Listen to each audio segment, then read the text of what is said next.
That's how we start all of my videos, a Sharpay Evans reference.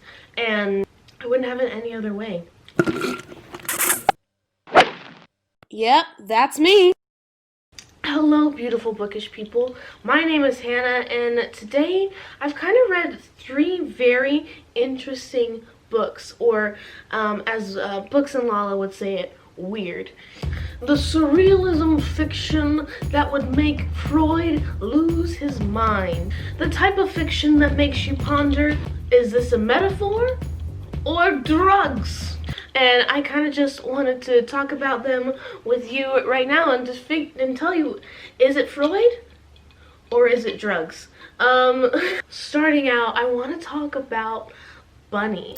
Bunny is a book that is very hard to explain. It follows a girl in a very pretentious writing group, and while we're trying to write the next great American novel, there's this clique of girls that kind of make me feel uncomfortable and make our protagonists feel uncomfortable. They're always criticizing our works because our works are too raw. They're not good enough. That is until this group of girls called the Bunnies, roll credits, and invite Sam, our main protagonist, into the group to kind of write stories with them. And so we're very wary of this situation. We're not sure what's going on. And we later find out that this group of bunnies can create boys with their mind. Whoa, crazy. But if any of these created boys are asked to come up with an original thought themselves, they explode. Dun dun dun. Because they're not actually real. That is until Sam creates a boy and he is able to live a well thought out life, even though he's just a mind creation. And so at the end of the day, you're kind of like, what does this mean? But I'll tell you my interpretations of the things I think this book is trying to communicate.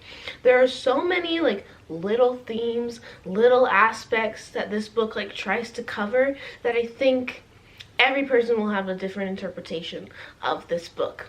Because I think it tries to cover the topic of college elitism and how it kind of pokes fun at this idea of like postmodernism academia. The bunnies can show like this group mentality of girl psychology, which I love.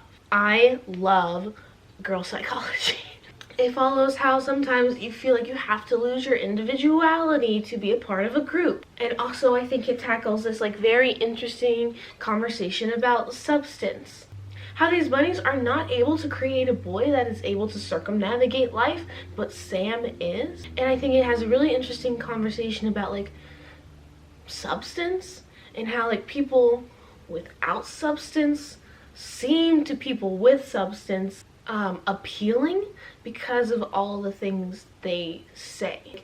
A lot of the bunnies say a lot of like the words that critics or your favorite pretentious author would say, meaning they just have like the vocab of New Yorker review of Hamilton.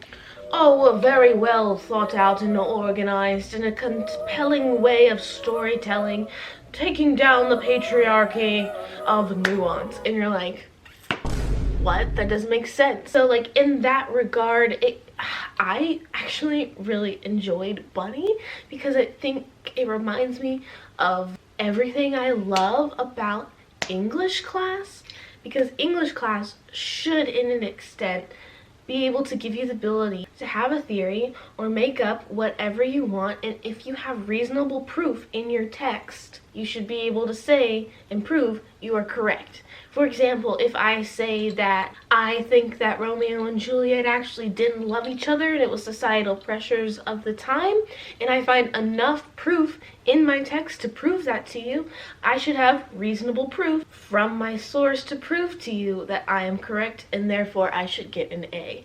Because it's my interpretation and my perception of reality. And Bunny kind of gives me that same sensation of being in an English class and just completely BSing your way through the entire way. because I think Bunny can literally be about whatever you want. I think it's a giant metaphor, and whatever appeals to you, Bunny will be about. Like, I could tell you how Bunny represents how the MFA program just produces the same amount of writers. I could tell you it's about academic privilege. I could tell you that Bunny is definitely 100% about unchecked trauma and the results of that, which would all be valid, but they would all be my different interpretations. But it is, I think, going to be something different from you, because there's so many things that this book covers that something else is going to speak to you. So in conclusion, is it Freud or is it drugs? I think it's Freud on drugs. There you go. Next book. But I'm going to go get some more coffee, actually, really quick. But we got some more coffee, and the next book that we're going to talk about is Nothing to See Here, which is surrealism fiction at its finest. This book is about privilege. No, but it's about these two best friends who meet at college. One is kind of from the wrong side of the tracks, and the other one is from a very wealthy, privileged southern area. It's important to the plot and her character that she's southern, so I'm bringing it up to you right now. And we find out in the backstory, in the very beginning of the book, that our main protagonist kind of took the fall for our Southern Belle back in college for something that she did. And so it's very off-putting when she reaches out asking for another favor. Well, what is the favor, you might have asked? Well, thank you for asking, in a very Chicagoan accent. Is, hey, do you mind taking care of my husband's kids who sometimes explode? And this is when the surrealism aspect really kicks in, because you see the father of these exploding kids who sometimes catch on fire is running for office, and he feels like it might ruin his reputation if the media found out that his kids sometimes burst into flames. So he's really more concerned about the inconvenience of his two kids rather than their actual motions, which really hammers in like the metaphor of like anger being expressed into burning into flames. Because these kids, they only will like catch on fire when their emotions are out of control, which is such like an interesting take on emotions. It explores how Lillian talks to the kids about what happens when you are handed a bad set of cards in life. It's okay to be sad and mourn, but it also, you got to look at those cards and see what you can do in life with what you have been given. And after looking into some of the author's interpretation of the book, I think it really is a metaphor for disability. In fact, I'll link an author interview down below that really helped me like reframe my mind of like what it was trying to say, because the author has said like it is trying to explore his own experience with Tourette's, and how sometimes you just don't have control over your own body, and sometimes like these sudden urges will come over you that you just can't control, and you don't know how to explain it to people. There's a conversation about privilege. There's a conversation about fake southern niceties, which I love, and a conversation around girl politics. And if we've learned anything from Bunny, I love it when books talk about girl psychology. And I couldn't find my straw. So in conclusion, is it Freud or is it drugs? I think it's just Freud. I think it's Freud trying to analyze what it's like to have a found family. And that's what Nothing to See Here is about. Let's go. You want to help me with the last book review? Come on. Come sit. So the next book that I want to talk about is Annihilation, which seems to be a mixture between a science fiction novel, horror, and biology. Never knew I needed that in my life. Scary biology plants, scary omniscient, omnipotent, what is that? What is that word, lady? omniscient. Words floating in the air, and an overall scary atmosphere.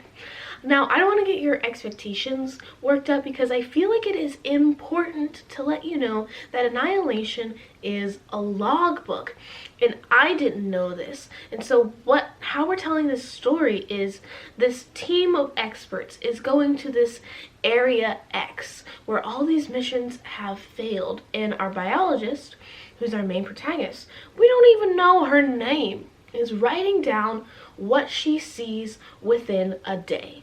She's observing weird noises that she hears at night. She's observing how the other crewmates are interacting with each other. Is it still scary?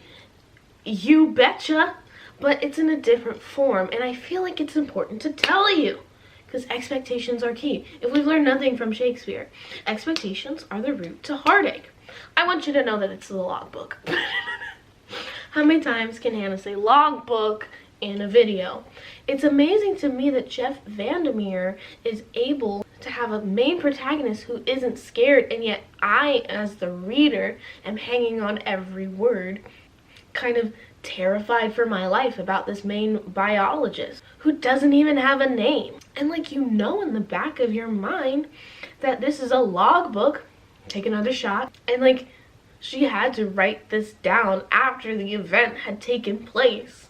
And yet it's incredible how Jeff Vandermeer is just able to play with your mind in word structure to make you reanalyze every little thing that you've been told.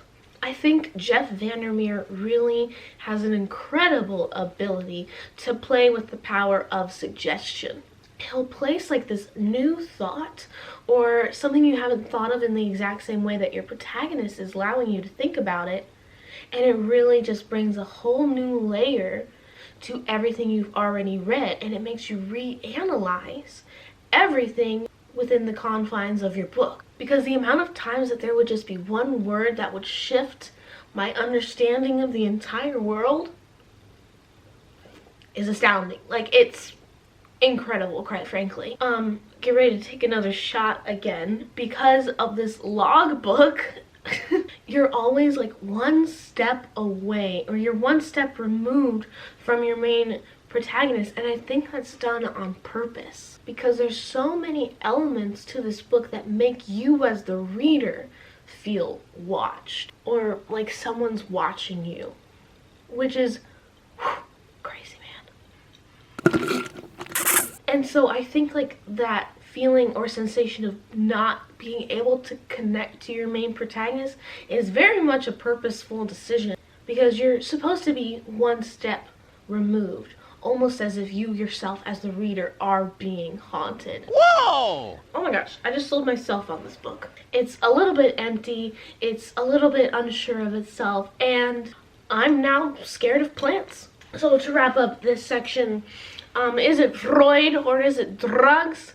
I'm gonna say it makes me feel like I've taken just a slight amount of drugs while reading. And so that is the conclusion for this video. I hope you enjoyed it. I hope you found some sort of weird book that might intrigue you if you want surrealism, weird plants, or weird social economic programs with girl politics. I hope you found the book maybe that struck your interest. They're all metaphors is what I've come to conclude, but thank you for watching. I hope you enjoyed it, and I'll see you next time. Keep reading and all that jazz.